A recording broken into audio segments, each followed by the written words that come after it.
lápiz de la caricatura, el mejor, bueno, uno de los mejores, porque luego se pone colorado, no le gusta que uno lo apapache de esta manera, porque además tiene muy buenos amigos y muy buenos caricaturistas. Uno de los mejores caricaturistas de México, el maestro Rafael Barajas, el Fisgón Monero, ya llegó a nuestro espacio sin censura. También lleva las riendas del Instituto Nacional de Formación Política de Morena, un hombre imprescindible para hablar de la Cuarta Transformación y de nuestra realidad en México. ¿Cómo estás, mi querido Rafa? Pues bien, con el gusto de saludarte, viendo que están construyendo su propio búnker. Me parece que ya es el momento de hacerlo, me parece que ya están de moda y ya se pueden exhibir públicamente. Me parece muy bien que ustedes, que Paco Cruz, que Jaime Hernández y tú hagan su propio búnker. Me parece que ya se lo merecen. Espero que sea, bueno, creo que no tienen el presupuesto que tuvo Genaro para hacer el suyo, pero pues está bien hacer el... Oye, Rafa, pero sí, te vamos a decir cómo entrar por nuestro túnel. Ok. Bueno, oye, Rafa, a ver. Sí. Hay muchos temas que quiero abordar. Yo sé que estamos limitados en tiempo, pero solo porque me preocupa, Rafa.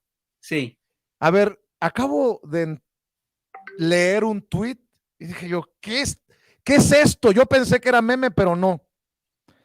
Gustavo de Hoyos Walter, el que fue nuestro futuro presidente, el que fue jefe de el saco de pus, aunque sea por unas horas, dice: los mexicanos estamos hasta la madre de los políticos. ¿Qué pasaría si uno de nosotros, alguien que no está podrido por el poder, se levanta para tomar las riendas de este país? Hoy lo digo claro y directo. Quiero encabezar ese esfuerzo. Ya nos toca. ¡Ah, su chingada madre! El que nos fue a acusar con el rey de España. Mi querido Fisgón, a ver, Rafa, cuéntame qué piensas de esto. Mira, primero hay que reconocer que el Cachas lo asesoró en el tuit, porque el uso de estamos hasta la madre, obviamente, eso es asesoría del famoso Cachas, ¿te acuerdas del famoso Cachas? Sí, ¿no? claro. Que decide hablarte ahí directamente. Luego, es increíble cómo el señor dice, ya nos toca. El señor es un empresario. ¿De qué está hablando? Los empresarios son los que mandaron en este país durante toda la época neoliberal. No tienen ningún derecho a presentarse como un grupo marginal de la sociedad, ¿no? Y me parece increíble que un señor de la élite, de la oligarquía mexicana, se quiera presentar como un hombre marginado y atosigado por el poder y que está harto de los políticos. Si es con los que ha trabajado toda la vida, si es con los que se acaba de aliar, ¿qué no es él uno de los artífices del Va por México, México, de Unidos por México? ¿De qué está hablando? Es decir, a mí me parece no sé, me parece de un cinismo increíble, ¿no? O bien de plano de un caso de esquizofrenia agudo, ¿no? Y yo creo que es claramente un caso de cinismo. El señor sabe perfectamente de qué está hablando. Y la otra cosa que me resulta muy llamativa es que esto te habla de la desesperación absoluta de la derecha mexicana porque no tiene candidato. Y no tiene candidato, entre otras cosas, porque su clase política entró ya en plena descomposición. El PRI, obviamente, tiene un descrédito brutal. El PRI tiene un descrédito brutal y estos mismos señores del grupo que está alrededor de Claudio X González lamentaban hace no mucho tiempo que ahorita el gran dirigente del PRI fuera Alito Moreno y lamentaban que no estuvieran los Osorios Chongs y todos estos actores, que son actores también muy desacreditados. Incluso muchos están acusados de tener vínculos con el narcotráfico. Y es curioso porque el partido de la derecha mexicana, que se suponía que era una reserva moral para este sector político y empresarial, pues es el Partido Acción Nacional, y ve lo que está pasando ahorita con lo de Genaro García Luna. Lo de Genaro García Luna básicamente lo que pone en evidencia es que el Partido Acción Nacional nos llevó efectivamente a un narcogobierno. Y es increíble porque no saben cómo deshacerse de la mancha. El día de hoy, Felipe Calderón quiere lavarse las manos alrededor de lo de García Luna y dice que tiene muchas dudas del veredicto, que no vio documentos, que no vio papeles, que no vio los videos que se dijeron que había.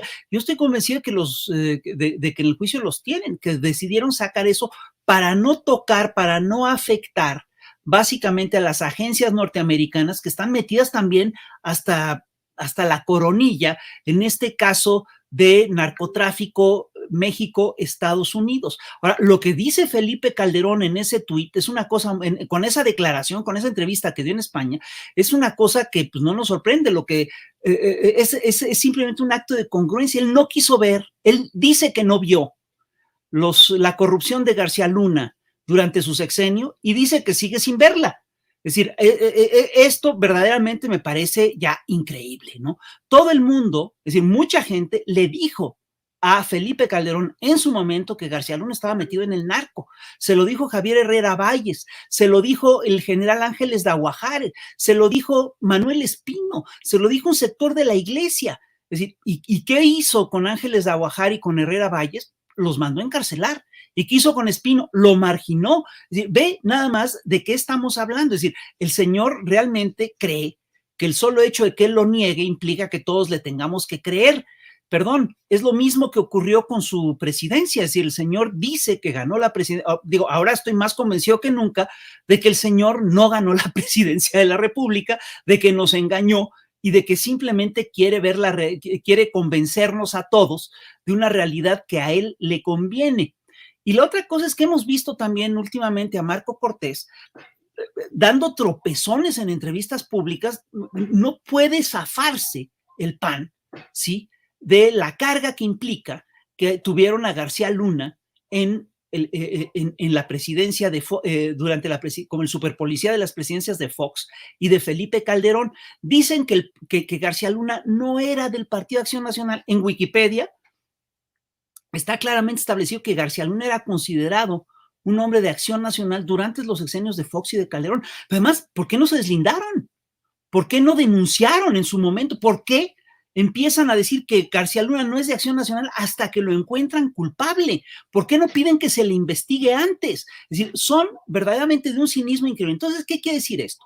Esto quiere decir que el PAN y el PRI, que son, digamos, que los yacimientos de políticos de este sector neoliberal, pues ya están en plena decadencia, están en plena descomposición. El PRD no es opción para este grupo, porque además viene el PRD, dicen que tiene raíces de izquierda, ¿no? Pero además ya tampoco es nada, ¿no? Entonces es por eso que Gustavo de Hoyos se presenta como candidato a la presidencia de la República. Pero además, fíjate, esto quiere decir que el señor tampoco entiende qué es la República, tampoco entiende qué es el país. Quieren regresar a la era neoliberal, ¿sí?, sin cambiar absolutamente nada.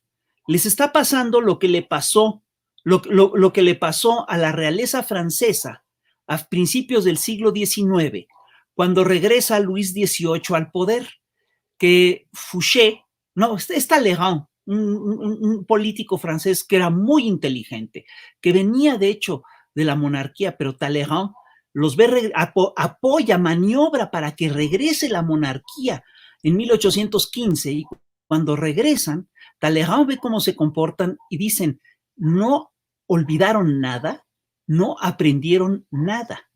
Se portan como si no hubiera pasado el 2018, como si no hubiera ocurrido que más de 30 millones de mexicanos se unificaron para parar el modelo neoliberal en el país. Se portan como si nunca hubieran ocurrido los fraudes del 1988 contra Cárdenas, el del 2006 contra López Obrador, como si no se hubiera dado la compra de votos masiva que se dio en el 2012 con Enrique Peña Nieto.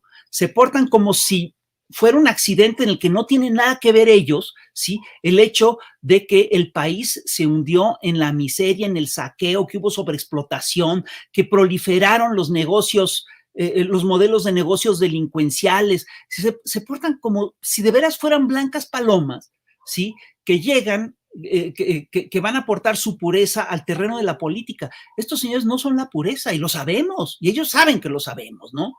Y de veras que es increíble que nos quieran engañar de esa manera. Entonces, sí, es chistoso que se presente, que se pretenda presentar como el salvador de la patria este empresario, ¿sí?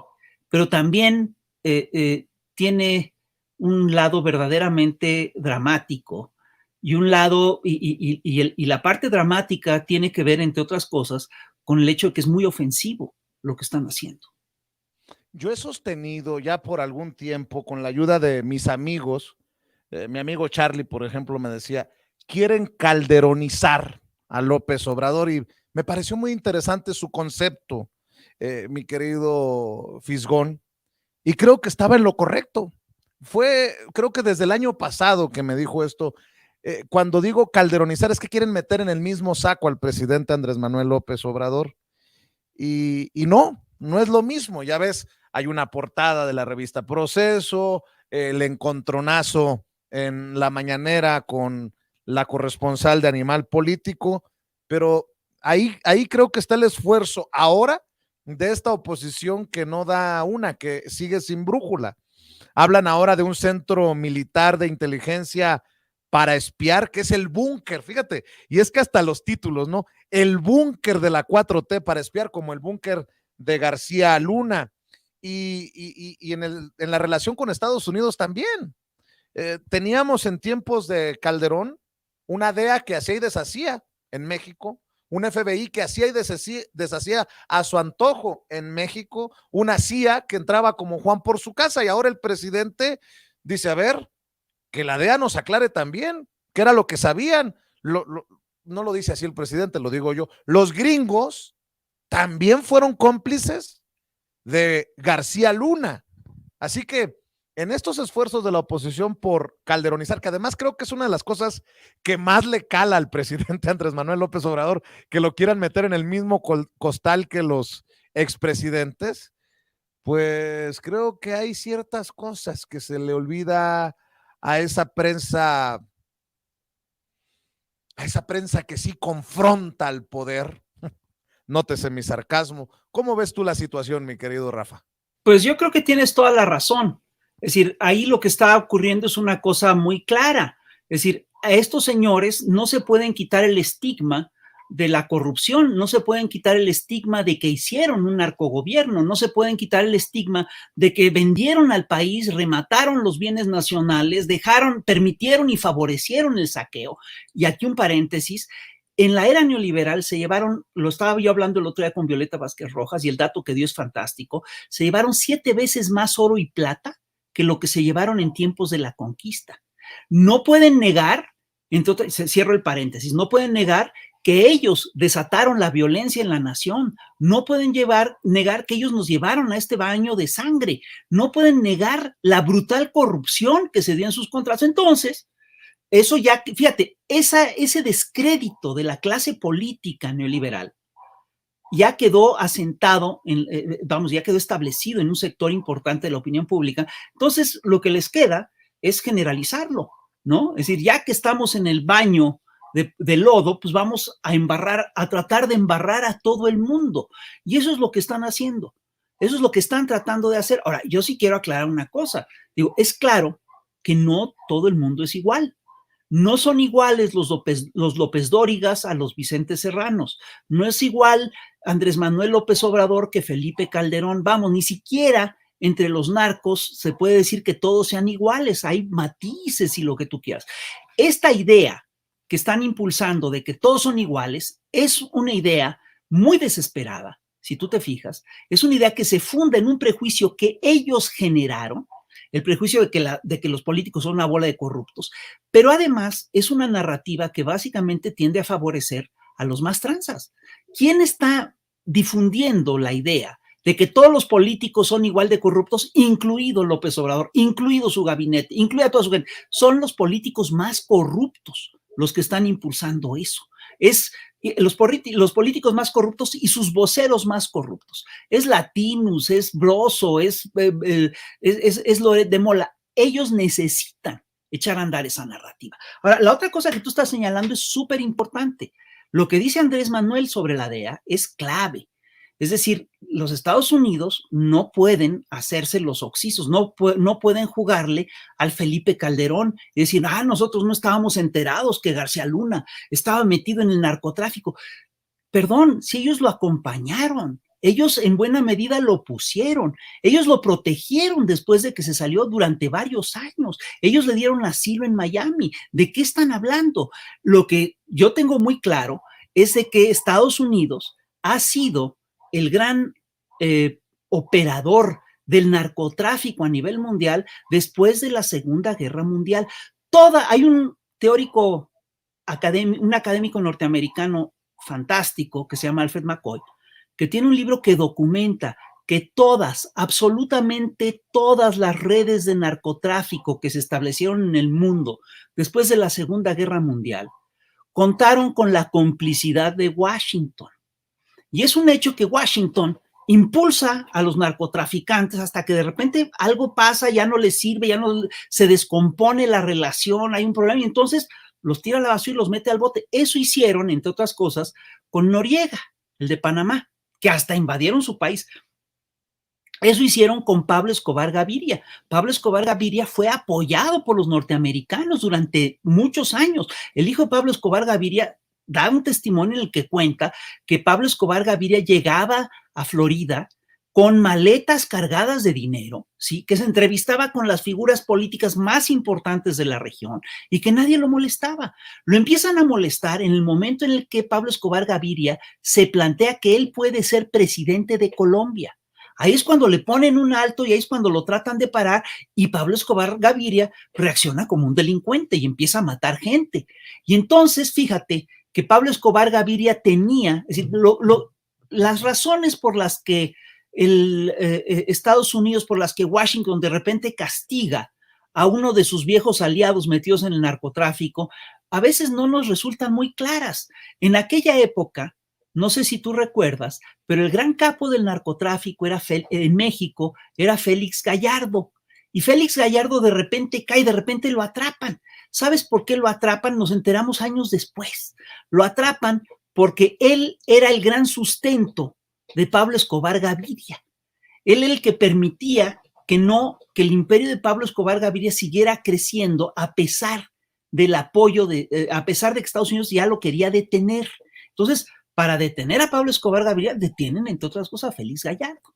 No sabemos todavía por qué se lanzan contra Genaro García Luna, pero sin lugar a dudas son cosas que tienen que ver con cuestiones internas de política de Estados Unidos. Lo que nos acaba de comentar hace un ratito Jaime Hernández es correcto. De repente para la DEA, para todos estos organismos, es muy importante inflar, son muy importantes los presupuestos que se asignan en el Congreso norteamericano, y para que se asignen esos presupuestos en el Congreso, luego mienten, luego dicen lo que se necesita decir para que les den el presupuesto.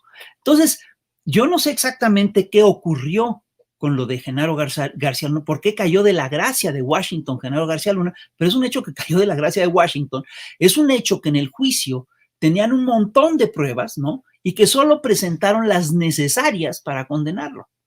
Y obviamente Calderón se agarra de ahí para decir, no son pruebas suficientes, etcétera. Pero perdón, no bastan por si no bastaran las pruebas que presentaron en Brooklyn, tenemos todas las pruebas que vimos los mexicanos acá.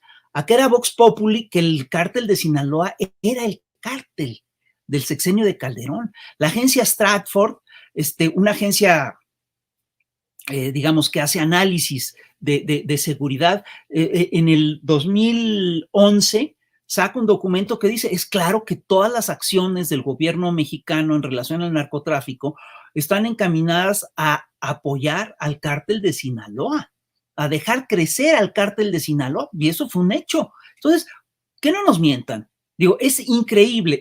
Y mira, decía hace un ratito, no sé si Jaime o Paco, que Estados Unidos está metido en el narcotráfico desde principios del siglo XX. No es así, está metido desde el siglo XIX. En la guerra contra el narco, en la guerra del opio contra China, Estados Unidos jugó un papel muy relevante.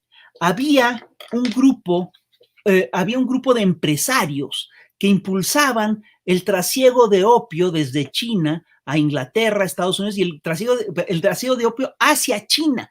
Y entre esos empresarios había un británico que era muy connotado, que fue muy importante, que es un señor que se llamaba William Jardines, que sacó una empresa que todavía existe. Y fíjate, esa empresa sigue teniendo a finales del siglo XX, a principios del siglo XXI, como logotipo, lo que es una amapola en botón.